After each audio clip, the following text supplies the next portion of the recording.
नमो हरिहंताणं नमो सिद्धाणं नमो आयर्याणं नमो अध्यायाणं नमो सर्वसारणं जो क्रोध मद माया पावन लोभ रूप विभाव है उनके अभाव स्वभावमय उत्तम क्षमादि स्वभाव है उत्तम क्षमादि स्वभाव ही इस आत्मा के धर्म है सत्य शाश्वत ज्ञानमय निज धर्म से स्वधर्म हरिओम तो है दश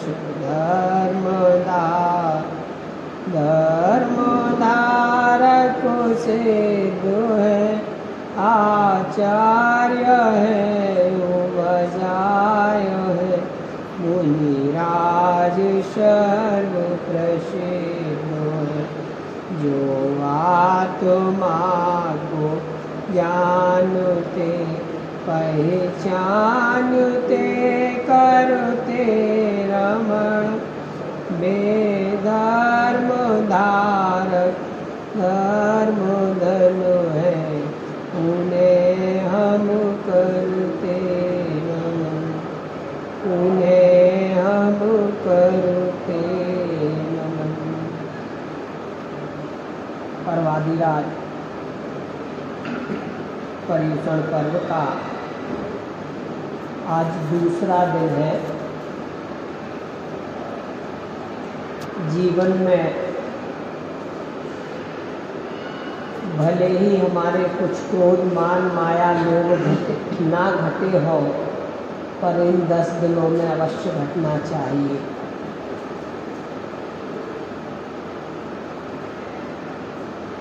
हम 10 दिनों में घटने की बात सिर्फ इसलिए कह रहे हैं कि जो हमारे क्रोध वर्तता था और कुछ कम हुआ है उससे अगर हमको ऐसा लगे कि ये काम तो ठीक हुआ, सुनना बहुत अच्छे से, तो उसको अपन आगे बढ़ाएं।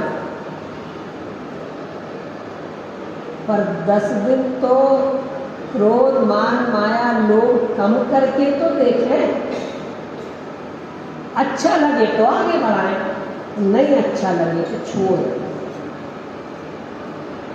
प्रैक्टिकल जीवन की बात कर रहा हूँ, दैनिक जीवन की बात कर रहा हूँ।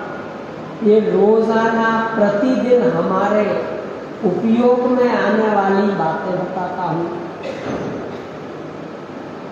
कैसे करें साहब?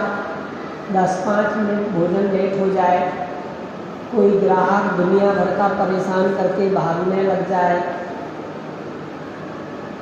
कोई कर्मचारी लेट आता हो, आ गया हो, समझ लो कहीं भी सब जगह लगा लेना सुबह से उठ करके रात के सोने तक में। यदि इन 10 दिनों में हमारे क्रोध मान माया लोभ कम करके बुद्धिपूर्वक कम करके देखना, नहीं जैसा होता है वैसा होएगा, ऐसे इसलिए नहीं कह रहा है, बुद्धिपूर्वक कम करके देखना।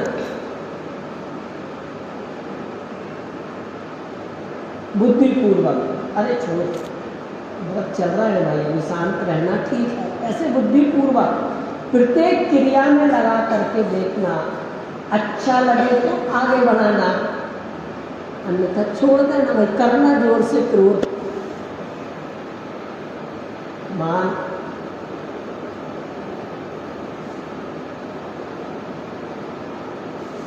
एक स्वाध्याय व्यक्ति, नाम लेके नहीं बता रहा हूँ मैं, पूरी घटना मेरे दिमाग में है। एक स्वाध्याय व्यक्ति था, अच्छा आचरण था, वो सामान्य पुरुष थे, मैंने कोई क्रोध जीवन में कम थे, अंदर में तो चार कसाय बैठी हुई थी, पर माने कसायों की मंदता थी, अभाव नहीं था, मंदता थी। और पहले कुछ वर्ष पहले उनके कसायों की तीव्रता थी, तो लोग बाग उनसे बात करना पसंद नहीं करते थे। फिर थोड़े स्वाध्याय का आश्रय उन्होंने लिया और उस स्वाध्याय के बल पर उनके जीवन में कसायों की मंदता आई। आज हर व्यक्ति उनसे बात करना चाहता है। क्यों? जो क्रोधी और मानी होते हैं वो कभी किसी भी प्रकार का जवाब दे सकते हैं। समझ लो,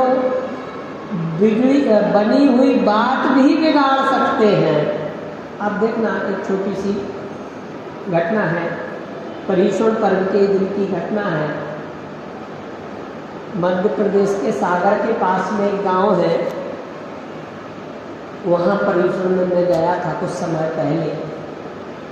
तो एक दुकानदार भाई की एक ग्राहक से झगड़ा हो गया इन व्रतों के बीच में। वो दुकानदार भाई की वास्तव में बिल्कुल गलती नहीं थी, मेरे प्रतिदिन के श्रोता थे। उन्होंने उस घटना के लिए बहुत दुख जताया और वो व्यक्ति किसी के बहकावे में आकर के थाना चला गया, कोर्ट कचहरी चला गया, थाने में गया और वो FIR लॉन्च हुई। अब वो शाम को सभा में आए तो गर्दन लटका करके नीचे बैठे। मुझे कोई पता नहीं था। मैंने उनसे पूछा कि क्या हुआ भाई साहब, आज आपका उपयोग स्थिर नहीं दिख रहा है। बोले पंडित जी एक घटना घटी है, मैं आपको बाद में बताता हूँ। हो गई बात, आई गई, पर बाद में उन्होंने जो बात बताई कपड़े के व्यापारी थे रेडीमेड, उन्हें ऐसी ऐसी घटना मेरे साथ घटी और मैंने भी उसको कह दिया तुझे जो दिखे तू कर लेना। एक महीने पहले कोई कपड़ा लेके गया होगा और वो धुलने पे उसके कलर वलर फेड हो गए, ऐसी कुछ बात थी। तो वो उठा के चला गया और थाने में पहुंचा और बोले फलाने सेठ ने मेरे साथ ऐसी ऐसी घटना की और 2 चांटे मार दिए और ऐसा और वैसा। वो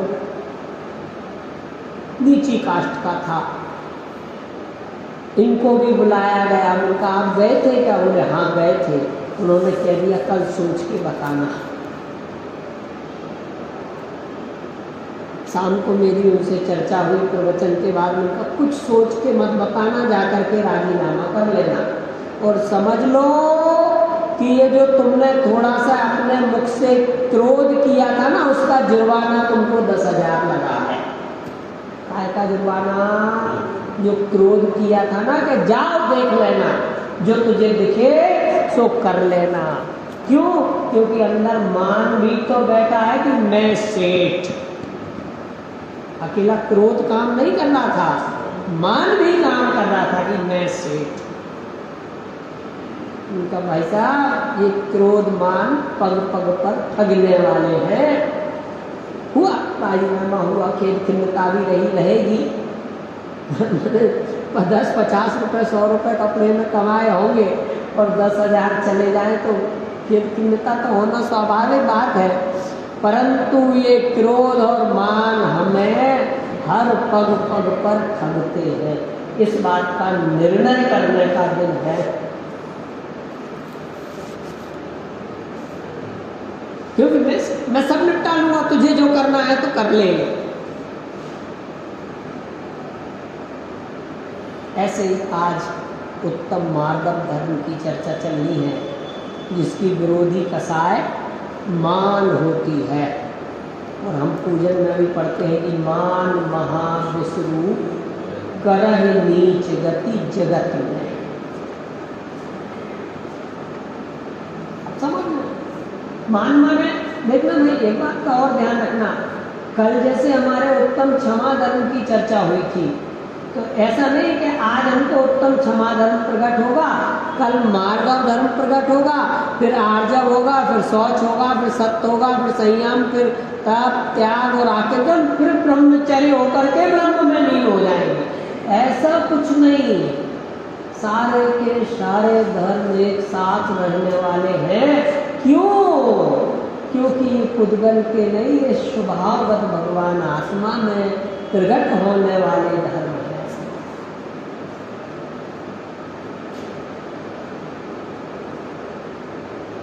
ऐसा नहीं बस आज अब हमारे क्रोधमान माया देखो, जैन दर्शन में कसाय की मंदता का कोई रोल नहीं है भैया। कसाय की मंदता मोक्ष मार्ग नहीं है, कसाय का अभाव मोक्ष मार्ग है।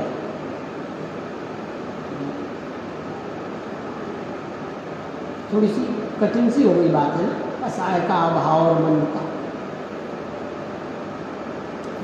थोड़ा सा कर फैलाता हूँ उसको। मंद कसाय वाले जीव माने जिनके क्रोध भी कम दिखता है, मान भी कम दिखता है, लोभ भी कम दिखता है, मायाचारी भी जिनके जीवन में नहीं होती। यद्यपि ये बात तो सत्य है कि ये जगत में अपना नाम रोशन करते हैं, माने एक अच्छे माने जाते हैं। कैसे माने जाते हैं? अच्छे, बढ़िया लोग हैं। जैसे कोई अच्छा परिवार हो सामान्य, तो अपन क्या देते हैं, बहुत बढ़िया परिवार, वेल फैमिली, तो जगत के हिसाब से तो ठीक है, परंतु मोक्ष मार्ग प्रारंभ तो कसाय के अभाव पूर्वक ही होगा। ध्यान रखना इस बात को, ये सिद्धांत है, इसमें कोई समझौते की गुंजाइश नहीं है। कितनी भी मंद कसाय हो, मोक्ष मार्ग प्रारंभ नहीं हुआ। उदाहरण कल के लिए छोड़ता हूँ, पर मोक्ष मार्ग जो प्रारंभ होगा वो कसाय के अभाव पूर्वक होगा। और कसाय का अभाव कब होगा? जब यह जीव स्वभाव के सन्मुख होगा, स्वयं के सन्मुख होगा, अपनी आत्मा के सन्मुख होगा, तब कसाय का अभाव होगा। देखो समोसरण के कितने अक्षय कहते? 34 अक्षय। उन 34 अक्षयों से इस जीव को कौन सा लाभ है? मैं देखो बात समोसरण के वैभव की और हमारे भौतिक सुख सुविधाओं की कंपैरिजन नहीं कर रहा हूँ, पर एक उदाहरण के लिए उपयोग कर रहा हूँ मैं, आप उसमें समझे कि मंद पवन चलती है, सुगंधित पवन चलती है, तो हम अगरबत्ती लगा लेंगे, एसी चालू कर लेंगे। क्यों साहब, कंपैरिजन नहीं कर रहा हूँ, हम कर सकने वाली बात करते हैं। तो वहाँ जो बात हमें सुनने में मिलेगी वो बात वीतरागता की होगी, और ये जो भौतिक सुख सुविधाओं में हम जो कार्य करेंगे वे राग के पोषण करने ही वाले होंगे, अर्थात मोक्ष मार्ग से दूर करने वाले होंगे।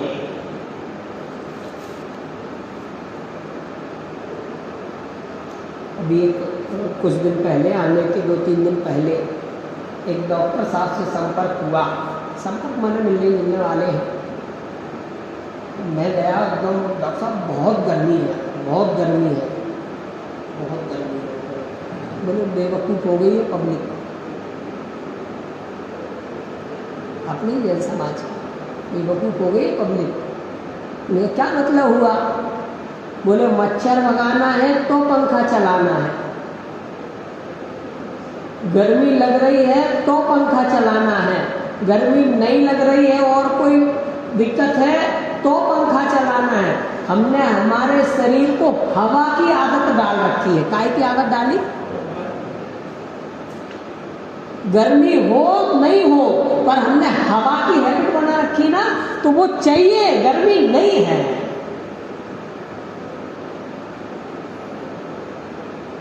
उनका सिस्टम पता है? अभी जैसे सुबह घूमने जाएंगे ना, वो जाते हैं, तो उम्र है उनकी 62 वर्ष, तो गर्म कपड़े पहन के जाते हैं गर्मियों में घूमने, मॉर्निंग वॉक 5 से 6 किलोमीटर, और ठंड में चड्डा और बनियान पहन के जाते हैं, फोटो डालते हैं। और ये बोले क्यों? क्योंकि मैंने मेरी एनर्जी को, ह्यूमिडिटी बूस्ट करके रखी है, मुझे ठंड से और गर्मी से कोई असर नहीं है। ये उदाहरण है, ये उदाहरण।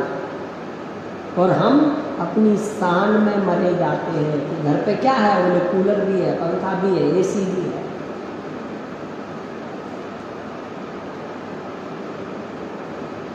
ये मान के लिए। अब ये जो सुबह एक दोहा पूजन में आया था वो बहुत कमाल लगा। कल का भी है पर कल वाला मनोत्तम क्षमा वाला मैं किसी दिन कम पड़ेगा तो लूँगा, आज तो वो लेता हूँ। वेद ज्ञान कर देखो भाई, मिथ्या मान महादुखदाई। पहली लाइन में ही क्या वेद विज्ञान क्या करवा दिया पहली लाइन में। काय से वेद विज्ञान करें, किनसे करें? अगली मानी को सब बैरी होवे, मानी को सब नीचा जोवे। बैरी बस घमंडी आदमी है, उससे तो दूर रहना ठीक है।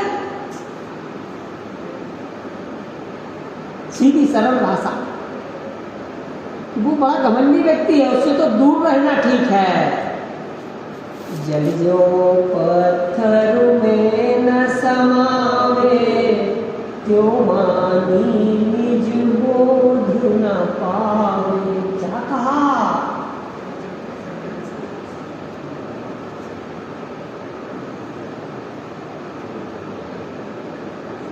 अन्यथा नहीं लेना।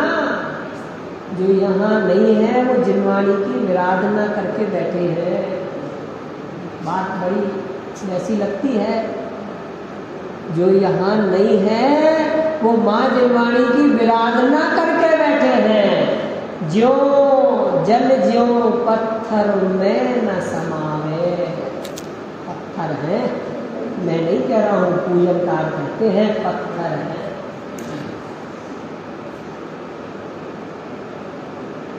हर बार पढ़ते हैं, हर बार पर्युषण पर्व मनाते हैं, बड़ी धूमधाम से साज बाज के साथ इष्ट देवता की आराधना करते हैं, पर पत्थर के पत्थर ही रहे हैं।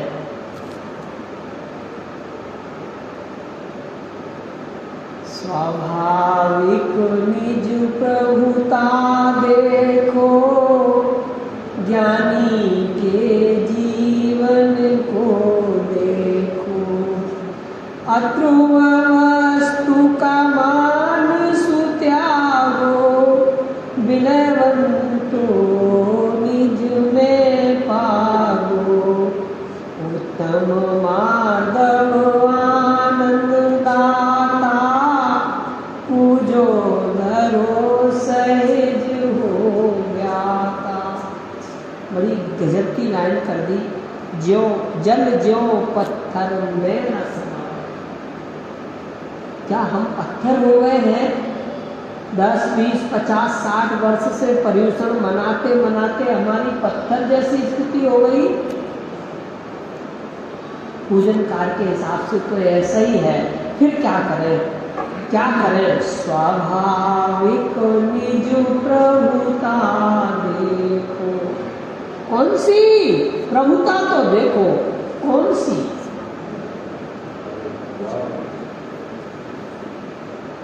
कौन सी प्रभुता देखने की बात? देखो अब यहाँ पर थोड़ी सी बात आगे आ जाएगी। हम प्रभुता तो देख रहे हैं, किसकी देख रहे हैं? यहाँ जो बैठे हैं उनकी बात करता हूँ, पंच परमेष्टि भगवान की। पर जैसी प्रभुता पंच परमेष्टि भगवान की है, वैसी प्रभुता मेरी है, ऐसी स्वीकृति है क्या? नहीं है तो पत्थर है।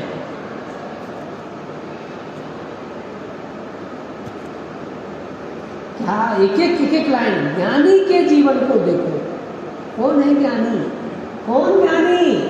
जिन्होंने स्वाभाविक प्रभुता देखी है, बेज्ञानी।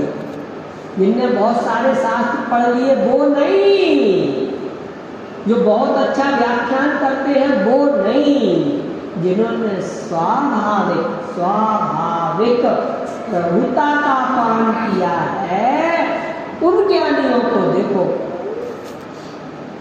देखो साहब, जगत में हमको कोई सीधा सच्चा साधारण व्यक्ति होवे, ईमानदारी से काम धंधा करता होवे, तो अपन को भी पसंद आता है ना, अच्छा लगता है। तो वो तो मंद कसाई की स्थिति में भी अच्छा लग रहा है। परंतु जो स्वाभाविक रूप से परिणत हुए हैं उनकी परिणति का तो विचार करो।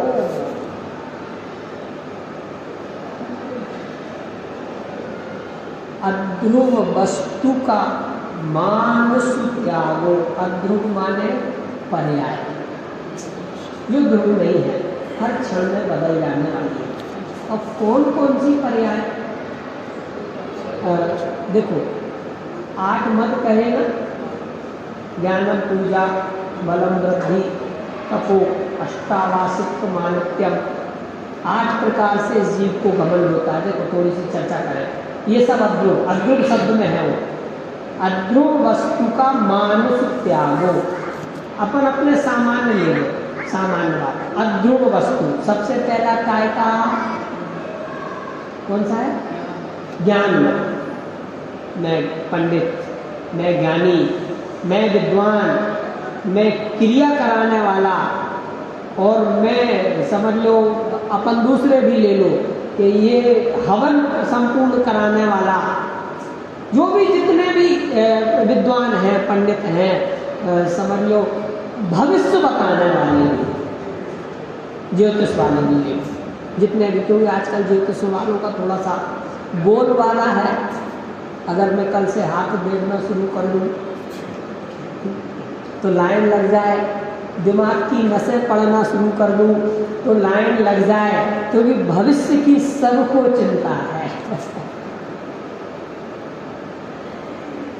तो वो ज्ञानी, उस ज्ञान का कितना मान करना। ज्ञानी को मान किसको होता है? ज्ञानी को होता है मान, क्या अज्ञानी को होता है?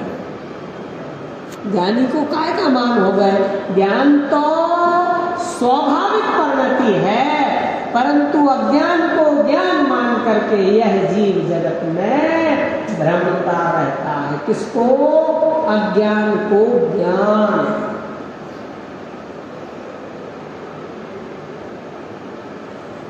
एक तो वो ज्ञान हो गया। ज्ञान के बाद शरीर ले लो, मैं स्वस्थ, मैं बलवान, मैं बेस्ट इम्यूनिटी वाला।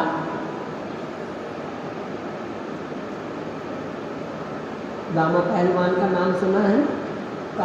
ट्रकों को रोक देता था, ऐसे हाथ लगा के। माथे पर मक्खी बैठी थी, मृत्यु के समय उस मक्खी को नहीं भगा पाया। हम कौन से ज्ञान का घमंड, कौन से शरीर का, कौन से बल का घमंड करें, कौन सी जाति का घमंड करें, कौन से कुल खानदान का घमंड करें, किस बात का करें? और देखो रुपए पैसे को तो उसने लिया नहीं है, काय में, मान में। और सबसे ज्यादा तो पहलवान वही बैठा है, बात बन के बैठा है, और यहाँ आचार्य भगवान उसको ले ही नहीं रहे हैं। क्या कारण है? मैंने इस बात का बहुत सोचा, बहुत विचार किया। ये सारे मामले रुपए पैसे की तो मनुष्य गति में पड़ते हैं, और मानी तो घमंडी तो चारों गतियों में बैठे हैं। तो भाई अगर तेरे पास 1 रुपया भी नहीं है और तेरे पास 100 करोड़ भी है, तो भी तू मान की श्रेणी में आने वाला नहीं है। काय की चर्चा चल रही है? अध्रुव वस्तु का मानस त्यागो। कौन सी जाति, कौन सा घमंड, कौन सा कुल, कौन सी अवस्था?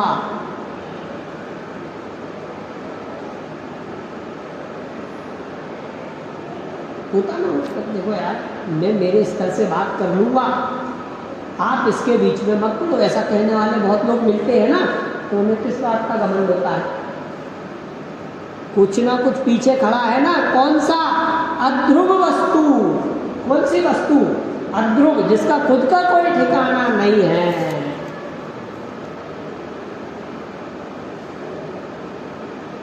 रिद्धि, रिद्धि, सिद्धि, रिद्धियों का मेरे पास ये रिद्धियाँ हैं।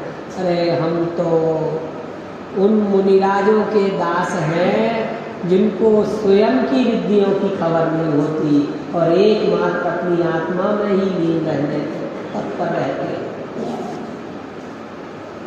और यहाँ रिद्धियों की चर्चा कर रहे हैं। कौन सी? अक्षुण रिद्धि, ये रिद्धि, वो रिद्धि, दुनिया भर की रिद्धियाँ हैं, और फिर भी उनको खबर नहीं है। हम तो उन मुनिराजों के दास हैं, दासानुदास हैं। क्या कहते हैं देखो, अद्रुव वस्तु, वो अद्रुव वस्तु। अच्छा एक बात और बताओ, सब अपने हृदय पे हाथ रखो कि हमें किस बात का गर्व है। अपने अपने हृदय, मेरे बच्चे वेल सेटल हैं, एक अमेरिका में है, एक दुबई में है। और सुनो भैया, अमेरिका वाले ने तो 6 करोड़ रुपए दे करके वहाँ की नागरिकता ही ले ली। अरे गजब है। और इंडिया का गोल्ड मेडलिस्ट डॉक्टर है। कौन? बोले मेरा बेटा। और माँ का एक्सीडेंट हुआ तो बोले ठीक है, मुझे रिपोर्ट भेजते जाइए यार। रिपोर्ट भेजी, पीछे की जो कौन सी हड्डी होती नीचे से ऊपर वाली रीढ़ की हड्डी, बोले उसमें फ्रैक्चर है। ठीक है, कोई टेंशन नहीं है, आप बॉम्बे हॉस्पिटल में आइए, डॉक्टर से मेरी बात कराइए, मैं बिल्कुल करा दूंगा। बॉम्बे हॉस्पिटल पहुँचे, उसके पिताजी भी डॉक्टर, उसका छोटा भाई भी डॉक्टर, माने 5 डॉक्टर एक घर में, एक फैमिली। उसकी पति पत्नी वो दोनों भाई, और उनके पिताजी भी डॉक्टर। आप वहाँ आइए, बॉम्बे हॉस्पिटल में आइए, तो बोलो वहाँ उतना ले जाना सख्त नहीं है, तो भोपाल एडमिट कराते हैं। तो बोलो ठीक है, भोपाल एडमिट कराइए, और जो भी ऑर्थोपेडिक्स है उससे मेरी बात करा दो। ठीक है, बात करा। और यहाँ दिन होता है और वहाँ रात होती है। 6 घंटे का फर्क होता है, कोई है ना 4 घंटे का। तो अरे बाबा, क्या आप मुझे बार बार डिस्टर्ब करते हो? रात में थोड़ा सा तो सो लेने दिया करो। हो गया काम। इधर डॉक्टर ऑपरेशन थिएटर में लिए बैठे हैं, और वो स्वयं भी डॉक्टर, जिनकी पुस्तकें विदेश के यूनिवर्सिटियों में चलती हैं, और जिनका उनको हर माह 1 लाख रुपए विदेश से आता है कि तुम्हारी पुस्तकें बहुत अच्छी है और लोग पढ़ रहे हैं, वो उनका ऑपरेशन होना है। डॉक्टर बोले आप बाहर रहिए, बोले भले मैं आपकी पुस्तक पढ़ के ऑपरेशन करूँ, पर ये ऑपरेशन आप देख नहीं पाए। याद है ना आपको, इंदौर में एक पिताजी का हार्ट का ऑपरेशन करते हुए डॉक्टर की डेथ हुई थी। उसको हार्ट अटैक आ गया था अपने स्वयं के पिताजी का हार्ट का ऑपरेशन करते समय। तब से डॉक्टर के फैमिली मेंबरों को साथ में नहीं जाने देते।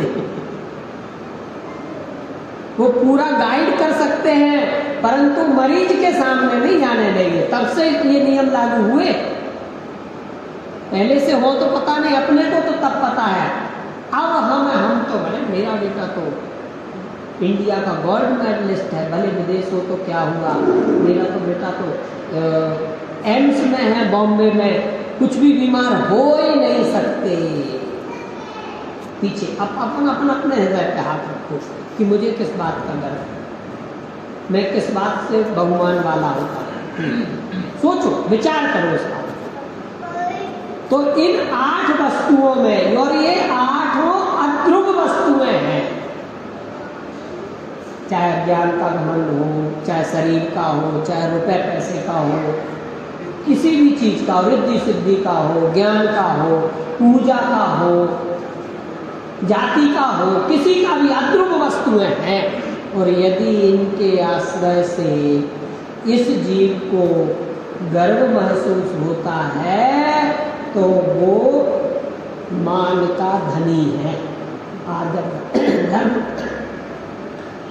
धर्म का धनी नहीं है, मार्बल धर्म। अगली लाइन क्या है?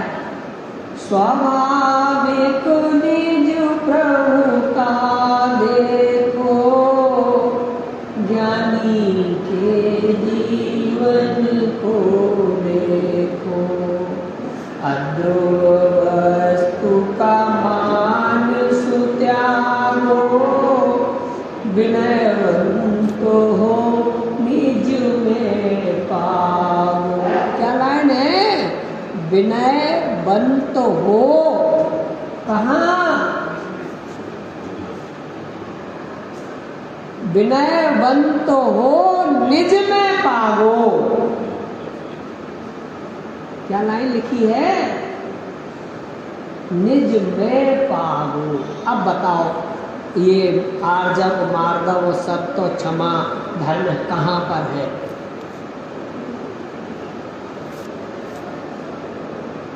करो विचार, इस बात पर विचार करो कि धर्म कहाँ है। हम जिन वस्तुओं पर गर्व घमंड मान कि मेरे पास आधा किलो सोने के आभूषण है, मेरे पास पावर सोने के आभूषण है, ऐसी उंगली लगा करके मेरी तिजोरी खुल जाती है, हमें किस बात पर गर्व है?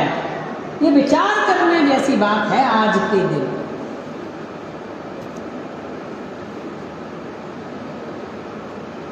किससे हमने हमारे सुख की कल्पना की है? और यहाँ पूजनकार कहते हैं विनयवंत हो निज में पागो। कहाँ? यदि अपनी भगवान आत्मा के अलावा, मैंने कल परसों कहा था कि जग में शरणादुए शुद्धातम अरु पंच गुरु जग में शरणादुए।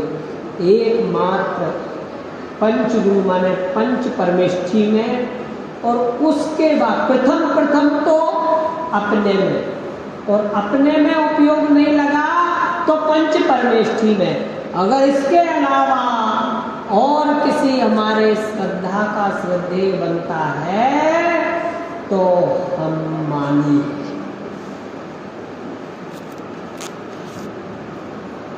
है, घमंडी है। घमंड नहीं पंडित जी, हमको तो किसी बात का घमंड नहीं है, किसी बात का घमंड नहीं है तो आर्जव मार्गव धर्म प्रकट हो जाना चाहिए। अब नहीं है तो किसी न किसी बात का तो घमंड है कि हमारी तीनों बहुएं हमारी बहुत सेवा करती हैं, भगवान ऐसी बहुएं सबको दे। तो साहब कहीं ना कहीं तो अटक रहे ना। क्यों अटक रहे? क्यों? क्योंकि हमने अध्रुव वस्तु से अपने सुख की कल्पना की है। कैसे? अध्रुव वस्तु से अपने सुख की कल्पना की। देखो, जिसको जिनवाणी का रस होगा उसके घर में जिनवाणी होगी, उसके हृदय में जिनवाणी होगी।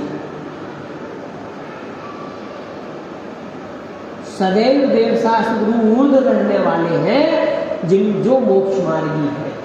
यद्यपि यह कथन भी अध्रुव है, परंतु कोई ना कोई अध्रुव वस्तु तो होगी ही ना कि जिसके आधार से मैं अपना धर्म प्रकट कर लूं। भैया बात थोड़ी सी सूक्ष्म हो गई। ऐसी कोई ना कोई सी तो वस्तु होगी ना कि जिसके आश्रय से मैं स्वभाव रूप परिणत हो जाऊं। सम्यक दर्शन को भी पर्याय कहा, सम्यक ज्ञान भी पर्याय है और सम्यक चारित्र भी पर्याय है, और इन तीनों की पूर्णता से भी केवल ज्ञान पर्याय प्रकट होती है।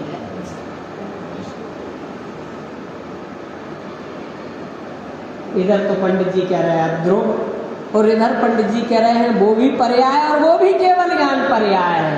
हाँ, जो स्वाभाविक पर्याय है उनकी परिणति में विचरण करना ही जीव के सुख का कारण है।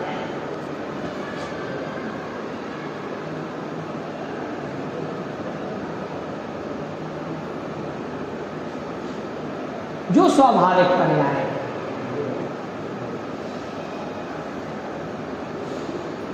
जैसा कल बिंदु आया ना, ख्याल किया होगा, मैं कल इसलिए कह देता हूँ कल का कि वो बात स्मरण में रहना चाहिए। हमारे दुख का कारण क्या है? पर संयोग निमित्त और उनके माध्यम से इष्ट अनिष्ट की बुद्धि। किसी को जुकाम हो जाए तो पंखा शत्रु सा सूझे, शत्रु माने शत्रु हमारा बुंदेलखंडी शब्द है, दुश्मन सा दिखे, और पंखा चलाने वाला दुश्मन दिखे, और थोड़ी देर बाद मैं यहाँ आया ही क्यों ये जगह दुश्मन दिखे। बढ़ गया ना संसार।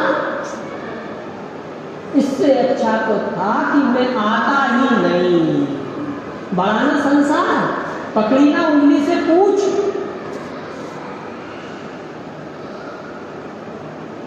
अरे और यहाँ क्या कह रहे हैं, विनयवंत हो। विनयवंत भाई साहब, उद्दंडता पूर्वक नहीं, जिनवाणी की अभिनय नहीं, विनय, पंच परमेष्टि की अभिनय नहीं, विनय, विनय पूर्वक, विनय पूर्वक, विनयवंत हो निज में पावे। उसका नाम आर्जव धर्म है, मार्गव धर्म, सारे धर्म है। उत्तम माधव आनंद दाता, पूजो धरो सहज हो ज्ञाता। सहज शब्द डाला, सहज। अब सहज में क्या आवश्यकता है, किस किस चीज की जरूरत है सहज होने में? क्यों साहब, सहज होने में क्या चाहिए, कहाँ हो सकते हैं, कौन सी जगह हो सकते हैं, कब हो सकते हैं?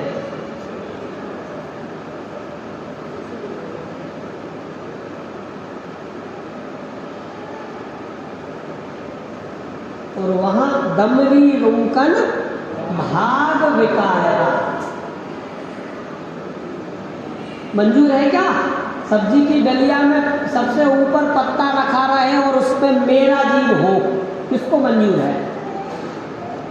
आपके यहाँ आते ना घर घर सब्जी बेची, ठेले पे आते, तो उस ठेले पे जो सबसे आगे पालक की पत्ती रखी हो और उसमें मैं हो और मेरे पुराने घर वाले मुझे खरीदे, और खरीदे कई बार, अरे दो चार पत्ते में तेरा क्या जा रहा है, और उठा के डाल देवे या वो डाल देवे। इस भाव बिके हैं, इस भाव, अगर ये मनुष्य भाव चला गया तो इस भाव बिकने वाले दमरी रुंकन भाग बिका। कौन कौन एक इंद्रिय हो गया? अरे क्यों क्यों हुआ? जीव एक इंद्रिय क्यों होता है? बिल्कुल सरल भाषा में बताओ, क्यों होता है? क्यों? क्योंकि ये पांच इंद्रियां तुझे जिस उपयोग के लिए दी गई थी, इनका उपयोग तूने उस रूप किया नहीं है, इसलिए।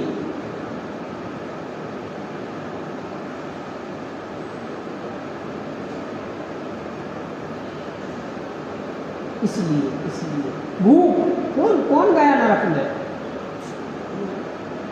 राजा क्यों चला गया? इतना बड़ा राजा होते हुए नरक में क्यों चला गया?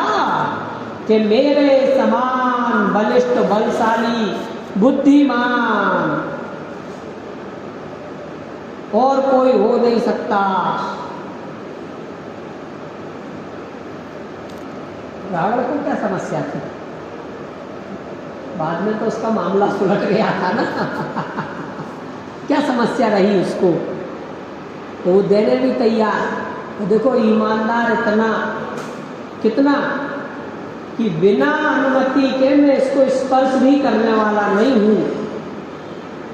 ईमानदारी इतनी, और इस इतनी ईमानदारी के साथ भी उसने निर्णय किया, चलो यार तमाम नुकसान हो गया, लड़के भाई और राजपाट और लंका, आधी लंका जल गई, ये हो गया वो हो गया, ठीक है छोड़ो छाड़ो यार, सब बात खत्म करो। पर अगर मैं ऐसे ही इसको वापस कर दूंगा तो मेरे तो सारा जगत में जो मान है वो सब खत्म हो जाएगा। लोग क्या कहेंगे, वारे रावण तूने सीता जी को ही वापस कर दिया। अरे थोड़ा बहुत लड़ लेता, सुधार देता, दो चार लोग उनके मार मूर लेता, फिर दे लेता, ये ले जाए यार, सब बेकार की बात है। नहीं नहीं नहीं, ऐसे नहीं। मेरा सारा मान, मेरा अर्धचक्री था ना, तीन कौन सा गलत, त्रिखंडाधिपति था।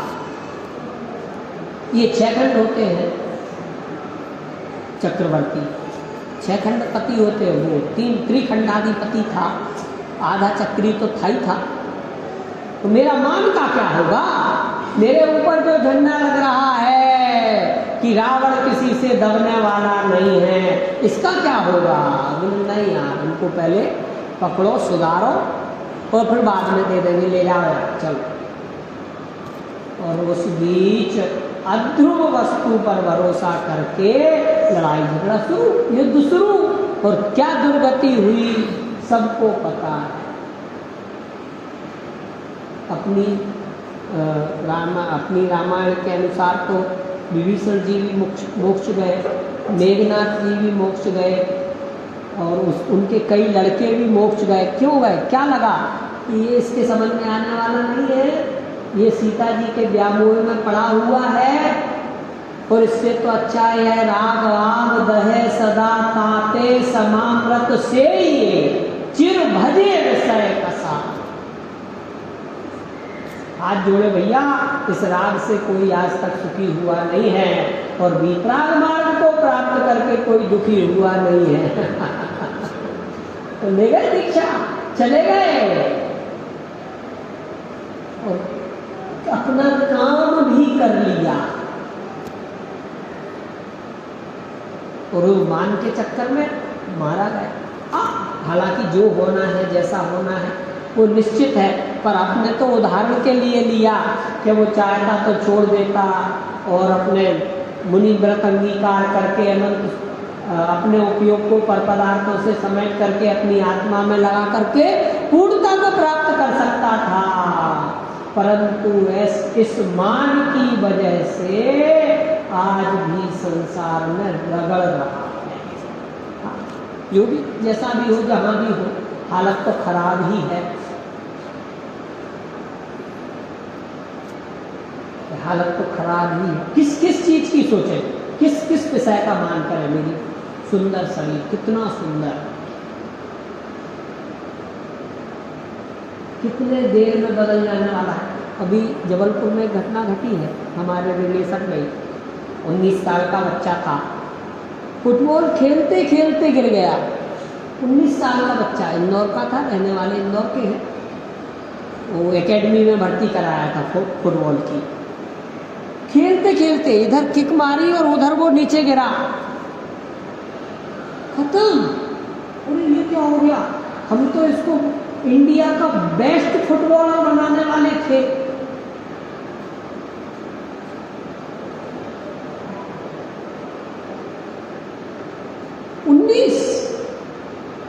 बैंक में, और कई वीडियो आते हैं देखोगे, बैंक में बैठा है मैनेजर, ऐसे लिख रहा है, उठ गया, पीछे गया। काय का भरोसा, किस चीज का भरोसा, किस शरीर का भरोसा कि हमको कब काम देगा।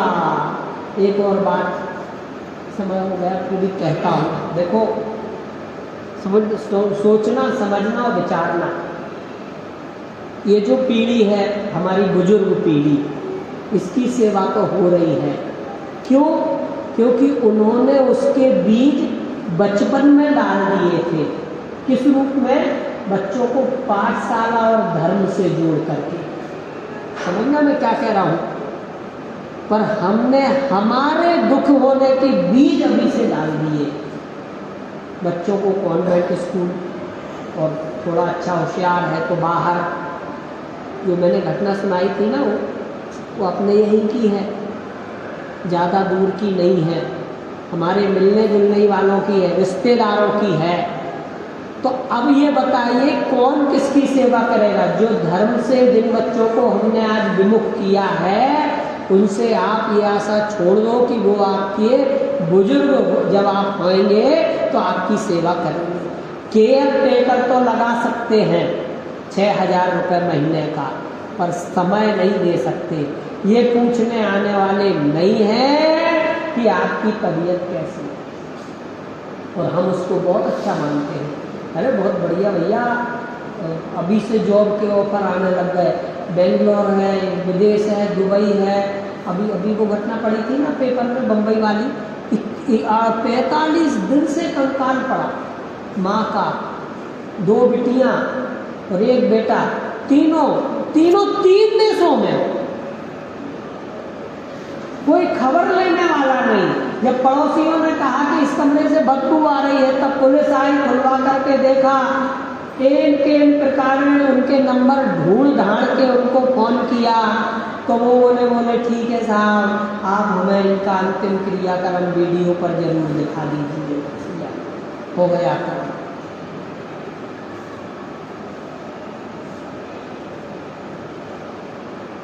तीनों ने, उन्होंने ये कहा पुलिस वालों ने कि आप यदि कल तक आ जाएं तो हम रोके नहीं। बोले वो मेरे बेटे के पेपर है और वो अभी मुझे ऑफिस से छुट्टी नहीं मिल रही है और मैं किस बहाने से छुट्टी लूँ। और दूसरा कहता है कौन आए इतने से काम के लिए, आप ही देख लो, मैं भैया से पूछ के बताती हूँ। लड़की बोली, भैया बोले अब तो कोई नहीं जा रहा, रहने दो, क्या होता है ये फलाना नहीं, खत्म। और मालूम वो 3 करोड़ का बंगला, फ्लैट 3 करोड़, अब उसका क्या होगा, बस बंटवारे के लिए आ जाएगी, भाई बेचो और अपना 1-1 लाख 1-1 करोड़ रुपया दे दो। तो फिर ये है माँ की हालत। एक अहमदाबाद में पर्यूषण में गया था मैं, तो एक बाबा जी थे, बाबा जी और अच्छा अच्छे स्वाध्यायी, अच्छे विद्वान भैया, अच्छे विद्वान। मैं जब गया था तब उनकी उम्र 74-75 वर्ष थी, लगभग 15 साल पहले। और उनके मेन मार्केट में 10 दुकानें, तो 9 दुकान उन्होंने किराए से लगा रखी और 10वीं दुकान में खुद रहते, दुकान में ही रहते। और उनका सब किराया आता। 5 बच्चे और 5 के 5 बच्चे विदेश में, और खाना खुद बनाते। एक दिन उन्होंने मेरा भोजन किया, मैंने देखा वो आए मुझे लेने और फिर खाना बनाने लगे। उनको कहा ये क्या करते हो पंडित जी आप? और मैं तो अकेला रहता हूँ, मस्त रहता हूँ। अरे और रोते जा रहे हैं, आंखों में से आंसू निकल रहे हैं और कह रहे मैं तो अकेला रहता हूँ, बढ़िया रहता हूँ, मुझे कोई दिक्कत नहीं है। उस दिन समझ में आई कि पंडित जी यदि बच्चों को पाठशाला भेजते, धर्म के संस्कारों से जोड़ते, तो आज वो तुम्हारी समाधि कराने के लिए यहाँ होते, एकाध कोई जोड़ लेते। समझना मेरी बात। देखो धन दौलत तो पुण्य के उदयानुसार आने वाली है, जाने वाली है। क्या कहा? आने वाली है और जाने वाली भी है, उसमें कोई हेर फेर नहीं है। परंतु यदि पवित्र मन के साथ बच्चों को धर्म के से जोड़ेंगे तो हमारी पवित्रता की स्थिरता करने वाले वे बच्चे ही रहेंगे। हम अपना बिगाड़ रहे हैं। हमने तो हमारे अच्छे सच्चे हृदय से अपने पिताजी की सेवा कर रहे हैं, पर हमारी सेवा के लिए हमने कोई गुंजाइश नहीं छोड़ रहे। इस बात बहुत गौर करने जैसी बात है। आप किस घमंड में जी रहे हो कि ये बच्चा 1 करोड़ ला करके मेरी सेवा करेगा, ससुर आने वाले भी नहीं है। जिस अद्रुव वस्तु के बल पर आप मान को बनाए बैठे हो, उस अद्रुवता को छोड़ करके अपने स्वभाव के सन्मुख ध्रुव वस्तु का आश्रय लेवे तो हम सुखी होंगे। और ऐसे ध्रुव तत्व भगवान आत्मा का आश्रय लेवें और उत्तम मार्ग धर्म प्रकट करें। ऐसी मंगल भावना के साथ मैं आज की चर्चा समाप्त।